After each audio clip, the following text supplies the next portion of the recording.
Hello, हम लोग पढ़ेंगे आज नया चैप्टर क्वाड्रेटिक इक्वेशन, जिसमें आपने पॉलिनोमियल पढ़ा है पहले, जिसमें आपने क्वाड्रेटिक पॉलिनोमियल पढ़ा होगा।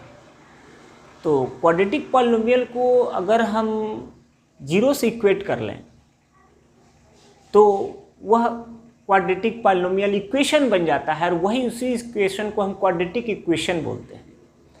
तो आज का नया टॉपिक हमारा क्वाड्रेटिक इक्वेशन है। यह एक इम्पॉर्टेंट चैप्टर, बढ़िया चैप्टर है, इसको बढ़िया से पढ़ने की ज़रूरत है। चलिए शुरू करते हैं quadratic equation.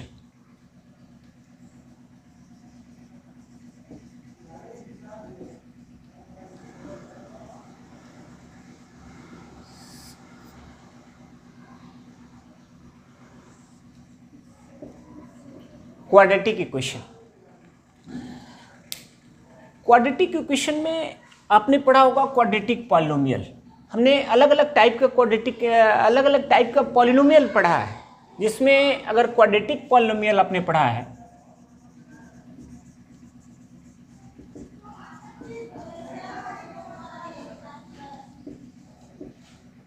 ax² plus bx plus c, ये आपने क्वाड्रेटिक पॉलिनोमियल पढ़ा था, where a not equal to 0। अभी हम क्वाड्रेटिक पॉलिनोमियल की बात कर रहे हैं। तो क्वाड्रेटिक पॉलिनोमियल आपने पढ़ा था ax² plus bx plus c के फॉर्म को हम क्वाड्रेटिक पॉलिनोमियल कहते थे, जिसमें x वेरिएबल में ये पॉलिनोमियल है और हाईएस्ट डिग्री इसका 2 है, इसलिए इसको हम क्वाड्रेटिक पॉलिनोमियल बोलते थे। अगर इसको हम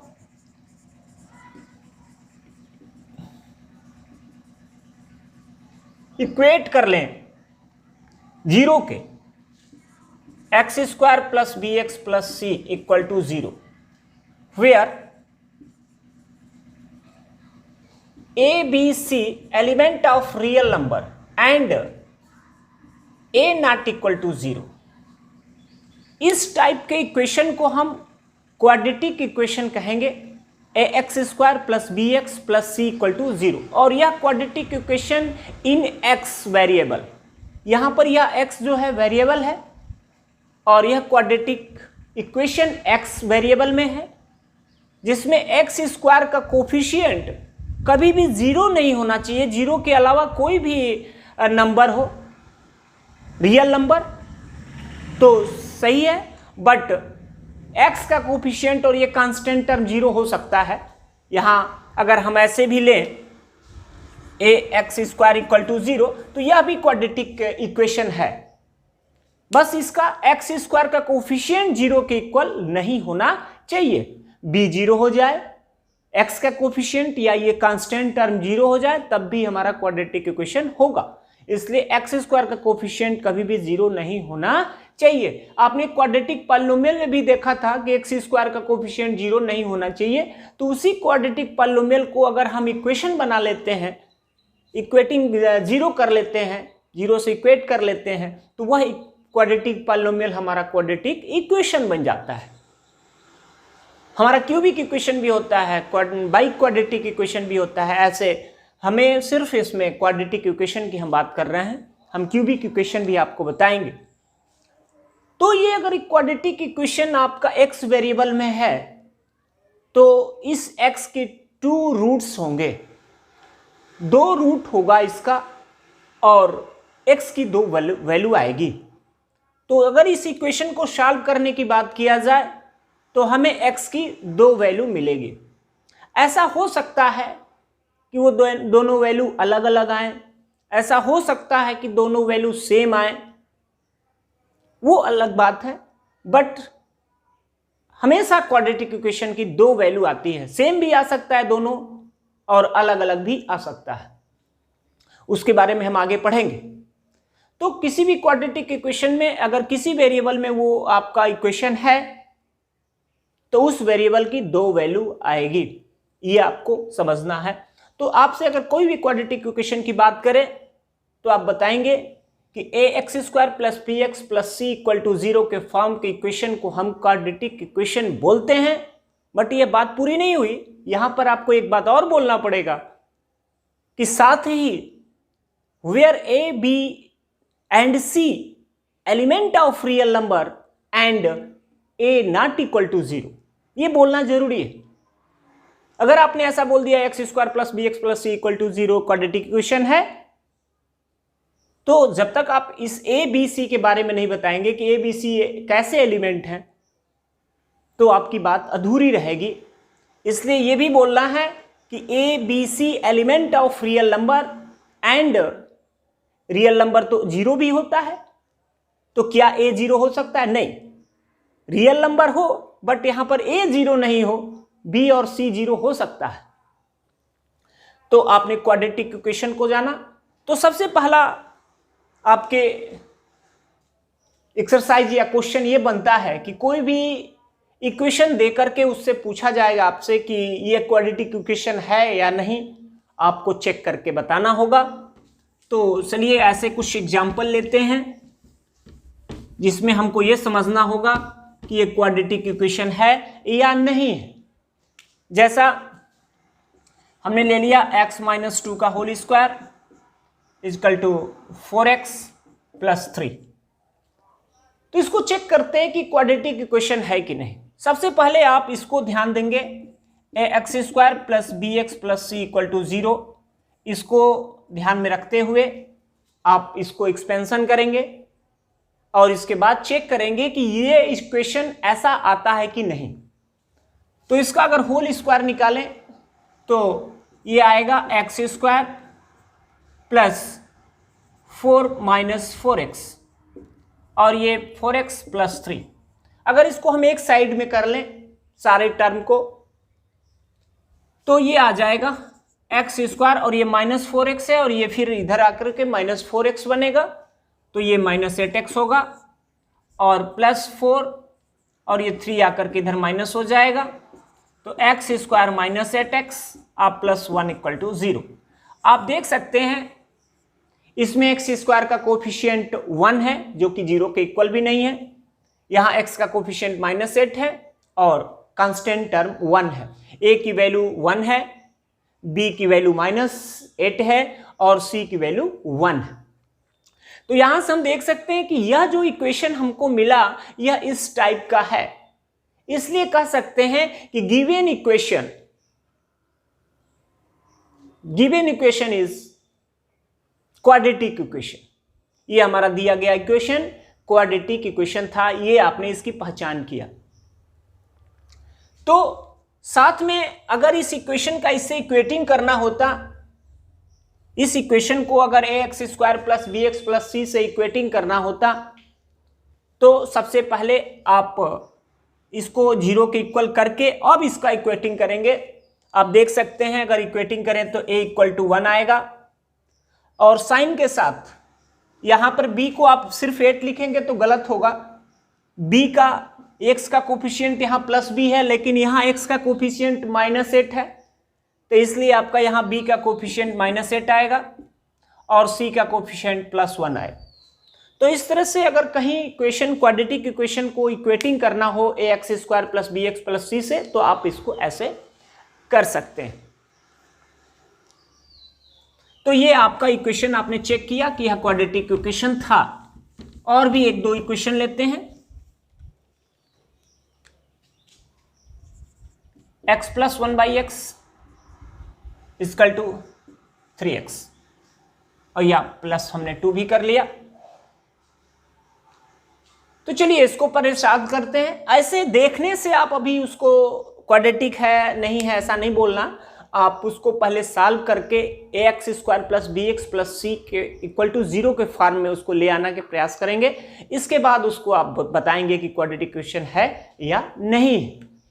तो इसको आप सॉल्व करेंगे तो ये आएगा x square plus 1 whole by x, LCM x लेकर के, और इधर है आपका 3x प्लस 2। इस x से क्रॉस मल्टीप्लिकेशन होगा तो ये x इंटू आ जाएगा 3x प्लस 2। फिर आपका ये x से इंटू करेंगे तो 3x स्क्वायर प्लस 2x।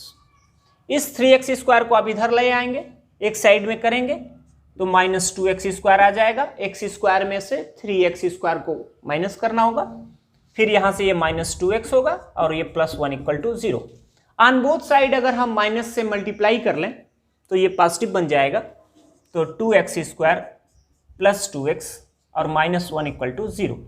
आप देख सकते हैं कि यह क्वाड्रेटिक इक्वेशन यह इक्वेशन हमारा क्वाड्रेटिक इक्वेशन है, क्योंकि यहां पर x² का कोफिशिएंट +2 है, यहां x का कोफिशिएंट 2 है और c 1 है, -1 है, यानी ax² plus bx plus c equal to 0 से अगर इसको इक्वेटिंग करना हो तो आप इक्वेटिंग भी कर सकते हैं।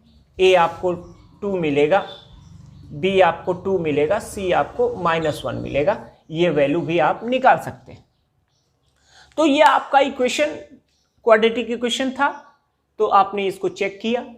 इस तरह से एक दो और एग्जांपल लेते हैं जो आपको समझने में हेल्प करेगा कि क्वाड्रेटिक इक्वेशन है या नहीं है। सबसे पहला काम यही था कि आप अपने इक्वेशन को की पहचान करेंगे कि ये क्वाड्रेटिक है या नहीं है।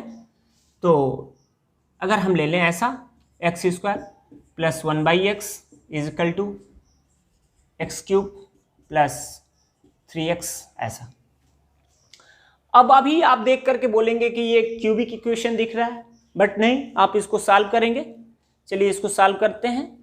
तो ये आपका क्रॉस मल्टीप्लिकेशन करेंगे, x³ plus 1/x is equal to x³ plus 3x, cross multiplication करेंगे x से, तो ये आएगा x³ plus 1 is equal to x का पावर 4 प्लस 3x²।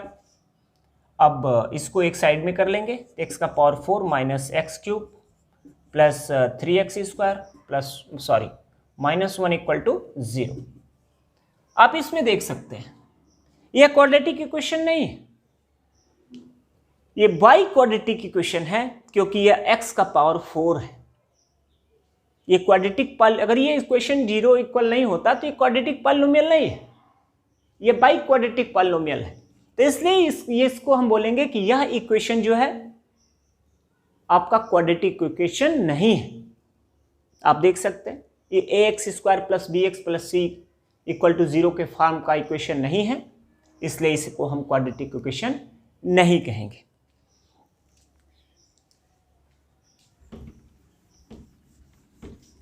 जैसे कभी कभी कोई स्टेटमेंट देकर के क्वाड्रेटिक इक्वेशन बनाना होता है, कोई स्टेटमेंट बोलेगा क्वेश्चन और उस पर आपको क्वाड्रेटिक इक्वेशन बनाना होगा। जैसा हम ये कहें कि कोई हमारा प्लॉट है,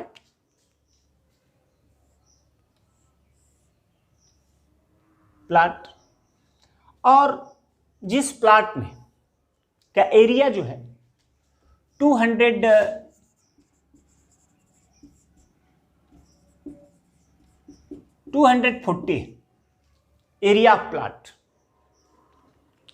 ठीक है, और उसने स्टेटमेंट दिया क्वेश्चन ने कि किसी प्लॉट का लेंथ उसके ब्रेथ का डबल है, लेंथ उसके ब्रेथ का डबल है, and area of plot 240 square unit.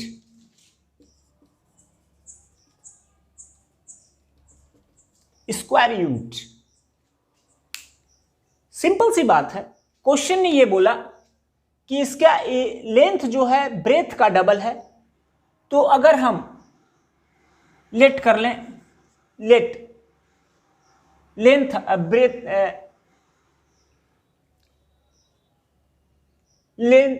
Breath let कर ले या लेंथ, जो भी लेट करना चाहें आप लेट कर सकते हैं। Let breadth of plot equal to x unit, then by question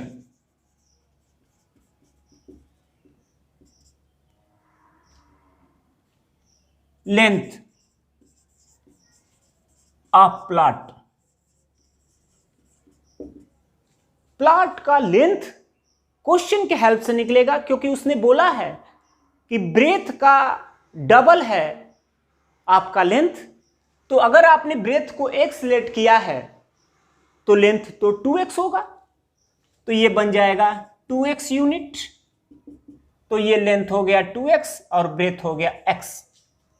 अब इसको इक्वेशन बनाना है, तो आपको तो पता है कि किसी भी रेक्टेंगुलर प्लाट अगर है और उसका लेंथ और ब्रेथ दिया गया है तो उसका एरिया होता है length into breadth. Then area length into breadth equal to 240 square unit. तो लेंथ कितना भाई 2x है, ब्रेथ कितना है x है, इक्वल टू 240। तो ये हो जाएगा 2x स्क्वायर इक्वल टू 240।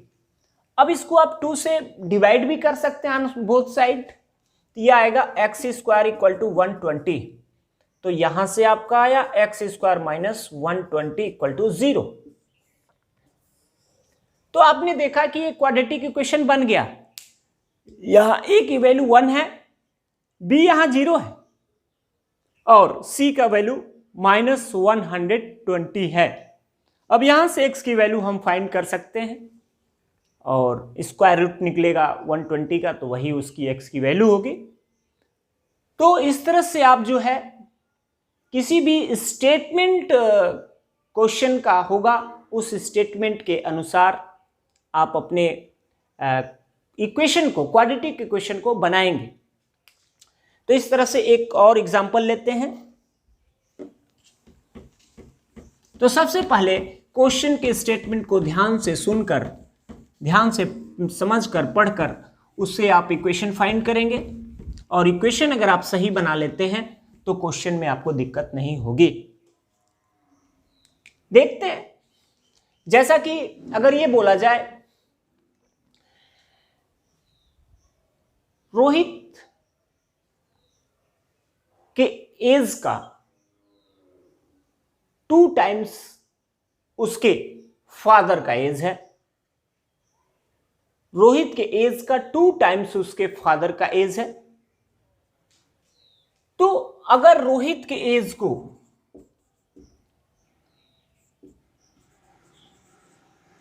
आपने x लेट किया तो फादर्स एज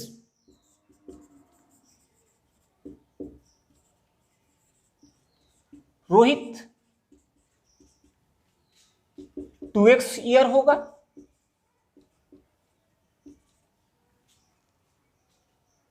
और उसने बोला कि दोनों के एज का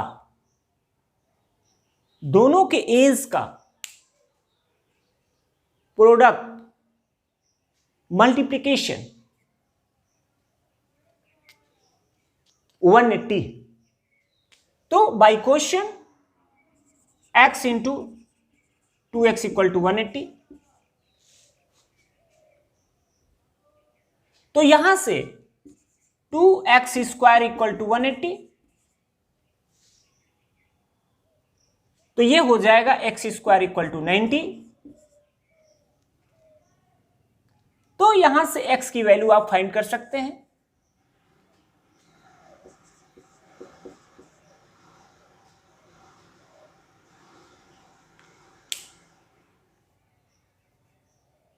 और जब किसी एक की वैल्यू फाइंड हो जाएगी तो दूसरे की वैल्यू आप आसानी से फाइंड कर सकते हैं।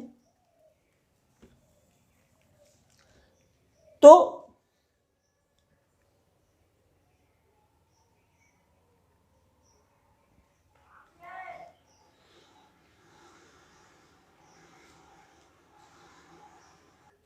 अगर आप इसको जैसे 180 हमने लिया है, अगर हम ये बोले कि ये 180 नहीं, सपोज करो कि हमने इसको कर दिया 800 है, तो 800 अगर हम कर लें तो थोड़ा सा आसानी रहेगा निकालने में।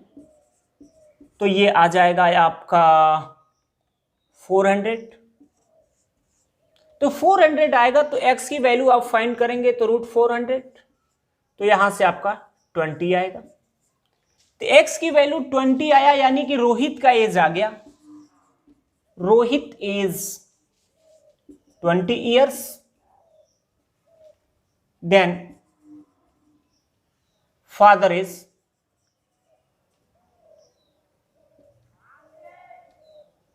इक्वल टू 2x, तो 2 इंटू 20 तो 40 ईयर्स। तो इस तरह से आपका स्टेटमेंट जो भी आपका दिया गया है उस स्टेटमेंट से आप सबसे पहले इक्वेशन बनाएंगे और उस इक्वेशन को सॉल्व करेंगे तो आपकी वैल्यू फाइंड हो जाएगी। जैसा कि आपने देखा कि रोहित का एज x ईयर था और उसके फादर का एज उसके एज से डबल था, तो आपने उसको 2x कर लिया। और क्वेश्चन ने एक बात और उसमें बोला है कि दोनों के एज का मल्टीप्लिकेशन आपका 800 है, तो आपने दोनों के एज को मल्टीप्लाई किया इक्वल टू 800 लिखा और इस तरह से आपको 2x square equal to 800, then x square equal to 400, then x equal to root 400 equal to 20। तो x की वैल्यू 20, उसका डबल करेंगे तो फादर का एज आ गया। तो इस तरह से दिए गए स्टेटमेंट से आप इक्वेशन बना करके अपने क्वेश्चन को सॉल्व कर सकते हैं, फाइंड कर सकते हैं।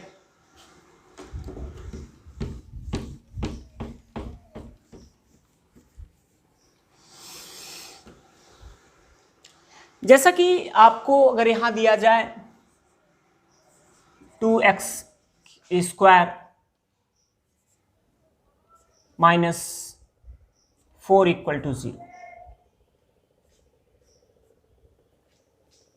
और उसने बोला है कि इसमें आप a की वैल्यू बताइए, b की वैल्यू बताइए और c की वैल्यू बताइए। यानी कि इसकी इक्वेटिंग करना पड़ेगा आपको ax square plus bx plus c equal to 0 से। इस इक्वेशन का, गिवन इक्वेशन का आप ax square plus bx plus c equal to 0 से इक्वेटिंग करेंगे तो a इक्वल टू आपको 2 मिलेगा। b यहां x का कोफिशिएंट नहीं है, जब x का कोफिशिएंट नहीं है यानी कि यह b आपका 0 है यहां पे, और c आपका -4 होगा। तो इस तरह से दिए गए क्वाड्रेटिक इक्वेशन में आप आसानी से उसको a b c की वैल्यू फाइंड कर सकते हैं इक्वेटिंग करके, ये भी जानना जरूरी था।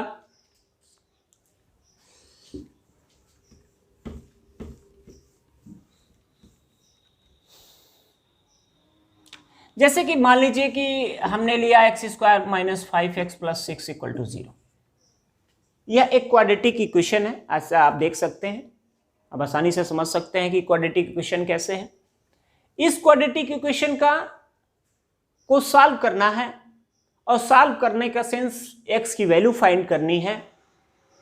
तो x की वैल्यू फाइंड करने के लिए आप इसको अभी फैक्टर मेथड यूज करेंगे। फैक्टर आपने पढ़ा है क्लास 9th में, 8 में। तो फैक्टर मेथड से अभी आपको सीखना, इसके बाद और भी मेथड होते हैं जिसमें हम आगे पढ़ेंगे। तो इस क्वाड्रेटिक इक्वेशन को फैक्टर करेंगे आप और उससे x की वैल्यू फाइंड करेंगे। तो आपने देखा होगा कि इस 6 का ऐसा फैक्टर करेंगे जिन दो फैक्टर को सम करके या सब्ट्रैक्ट करके हम बीच का नंबर यानी 5 - 5 ला सकें। तो 6 का फैक्टर होगा 2 × 3, और 2 × 3 अगर है तो यहां से 2 और 3 को ऐड करेंगे तो 5 मिलेगा। तो ये हो जाएगा x स्क्वायर माइनस 2x और माइनस 3x और प्लस 6 इक्वल टू 0। अब ये पेयर बना करके आप इनको कॉमन लेंगे, फर्स्ट दोनों को एक साथ करेंगे, इसमें से x कॉमन लेंगे तो आपको मिलेगा x - 2, इन दोनों में से -3 कॉमन करेंगे तो मिलेगा x - 2। अगेन दोनों में से आप x - 2 को कॉमन करेंगे तो आपको नेक्स्ट मिलेगा x - 3 इक्वल टू 0। यहां से अब दोनों को अलग अलग जीरो लेंगे। If x - 2 equal to 0 then x equal to 2, if x - 3 equal to 0 तो x इक्वल टू 3। तो ये आपके x के रूट आ गए, इक्वेशन के रूट आ गए, x की दो वैल्यू आई क्वाड्रेटिक इक्वेशन है, दोनों वैल्यू होने ही चाहिए थे, और दोनों को आप ये रख करके चेक भी कर सकते हैं सही है कि नहीं। अगर यह इस क्वाड्रेटिक इक्वेशन के रूट हैं तो इस इक्वेशन को सेटिस्फाई भी करेगा। आप यहाँ x की वैल्यू 2 पुट कर दीजिए तो 2 का स्क्वायर 4 आएगा, और माइनस यहाँ 2 से मल्टीप्लाई होगा -10 और 6 प्लस 4 10 -10 इक्वल टू 0, यानी यह 2 जो है वैल्यू इस इक्वेशन को सेटिस्फाई करता है। Then solution of equation x equal to 2 is true. ये आपका सही है कि आपका इसका सॉल्यूशन है। इसी तरह 3 भी आप रखेंगे, 3 को भी सेटिस्फाई करेगा, यानी किसी भी इक्वेशन का कोई अगर रूट है, सॉल्यूशन है, तो उस इक्वेशन को सेटिस्फाई जरूर करना चाहिए। तो अगर नहीं करता है तो वो उसका सॉल्यूशन नहीं है। आने के बाद भी आगे आपको ऐसे क्वेश्चन मिलेंगे जिसमें x की वैल्यू हम फाइंड करेंगे और वह x की वही वैल्यू आपके इक्वेशन का सॉल्यूशन होगा जो इस इक्वेशन को सेटिस्फाई करेगा। x की वैल्यू 3 पुट करेंगे 9 आएगा, और 9 और 6 12 होगा, 15 होगा, और यहां पर 3 पुट करेंगे -15 होगा, तो +15 -15 इक्वल टू 0। देन यह x equal to 3 satisfy this equation. तो आपका x इक्वल टू 3 सॉल्यूशन हुआ इस इक्वेशन का। एक और इक्वेशन लेते हैं, ये तो दोनों अलग अलग रूट आए हैं, हम ऐसा इक्वेशन लेते हैं जिसमें सेम रूट आए।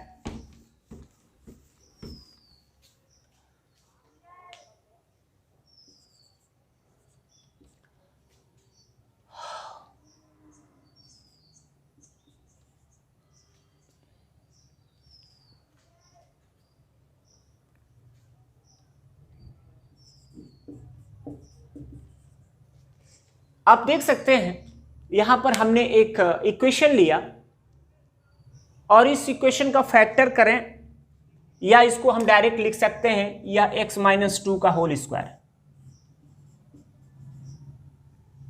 तो ऐसे x-2 का होल स्क्वायर का सेंस है कि x-2 2 बार मल्टीप्लाई हो रहा है, ऐसे है। इसका सेंस तो यही है। दोनों को अलग अलग जीरो लेंगे तो x-2 इक्वल टू 0, तो x इक्वल टू 2 आएगा। फिर आप यहां भी x-2 इक्वल टू 0 लेंगे तो x इक्वल टू 2 आएगा। आप देख रहे हैं कि x की 2 वैल्यू तो आया है, बट दोनों वैल्यू सेम आया है। तो ये भी वैल्यू दो अलग अलग वैल्यू, 2 वैल्यू हैं बट दोनों सेम हैं, और वहां दोनों अलग अलग वैल्यू था। तो x की वैल्यू 1 नहीं आया है, 2 आया है, पर दोनों सेम है। अब यह कैसे, इसका रीजन क्या है हम आगे देखेंगे। किस टाइप के क्वाड्रेटिक इक्वेशन की वैल्यू दोनों सेम आती है, किस टाइप के क्वाड्रेटिक इक्वेशन की वैल्यू अलग अलग आती है, ये हम आगे फिर पढ़ेंगे। आपने इसको यहाँ देखा तो x की 2 वैल्यू आने के बाद भी दोनों सेम है। तो कभी भी अगर जैसे सपोज करो कि आपसे अगर कहा जाए कि x into y equal to 0, तो इसका सेंस यही है कि अगर इन दोनों का मल्टीप्लाई 0 है तो या तो x 0 हो रहा होगा और y 0 नहीं है, तो x में मल्टीप्लाई 0 से मल्टीप्लाई y होगा तो 0 बन जा रहा होगा। इसके 3 कंडीशन होते हैं। If x equal to 0 then y equal to 0, if y equal to 0 then x equal to 0, और x equal to 0 and y equal to 0। तीनों कंडीशन में यह आपका 0 के बराबर होता है। अगर x 0 होता, y 0 नहीं होता, तब भी यह 0 आता। अगर y 0 है और x 0 नहीं है, तब भी यह 0 आता। और या तो x की भी वैल्यू 0 है, y की भी वैल्यू 0 है, तब भी यह 0 आता। तो इस तरह से आपने अगर इन दोनों का मल्टीप्लाई यहां 0 के बराबर है तो दोनों को हमें अलग अलग 0 के बराबर ले करके वैल्यू को फाइंड करना होता है। तो इस तरह से आपने यहां पे क्वाड्रेटिक इक्वेशन को जाना। क्वाड्रेटिक इक्वेशन में कैसे उसकी पहचान करेंगे कि क्वाड्रेटिक इक्वेशन है या नहीं है। दूसरा, आपने क्वाड्रेटिक इक्वेशन कैसे बनाएंगे किसी स्टेटमेंट के द्वारा। कोई स्टेटमेंट हमें क्वेश्चन ने दिया है, उसके हेल्प से हम कैसे क्वाड्रेटिक इक्वेशन बनाएंगे, आपने ये भी जाना। और उस क्वाड्रेटिक इक्वेशन को हम फैक्टर मेथड से कैसे सॉल्व करेंगे ये भी आपने जाना। अब हम नेक्स्ट लेक्चर में कुछ क्वाड्रेटिक इक्वेशन की आगे की बातें सीखेंगे, जानेंगे। नेक्स्ट लेक्चर में मिलते हैं। Thank you. आप इसको ध्यान से बढ़िया से पढ़ते रहें, नोट्स बनाते रहें, अपने बुक का एक एक क्वेश्चन, एग्जाम्पल का, एक्सरसाइज का करें, सीखें, रटे नहीं, क्योंकि मैथमेटिक्स रटा नहीं जा सकता है, उसको समझा जा सकता है, क्योंकि बहुत सारे क्वेश्चन मिलेंगे, हर अलग अलग बुक में बहुत सारे क्वेश्चन मिलेंगे। तो अगर आप सीखते हैं तो आपको कहीं भी कोई दिक्कत नहीं होगी। मैथमेटिक्स इजी होता है, बट उसको समझेंगे तब। ये नहीं कि रट लिए क्वेश्चन को ऐसे ऐसे करना है, तो फिर कभी कोई दूसरा क्वेश्चन आपके सामने आएगा तो आपको प्रॉब्लम होगी और आप उसको नहीं कर पाएंगे। इसलिए मैथमेटिक्स के साथ खेलिए और सीखिए, न कि उसको रटिए, क्योंकि ये रटा नहीं जा सकता, समझा जा सकता है।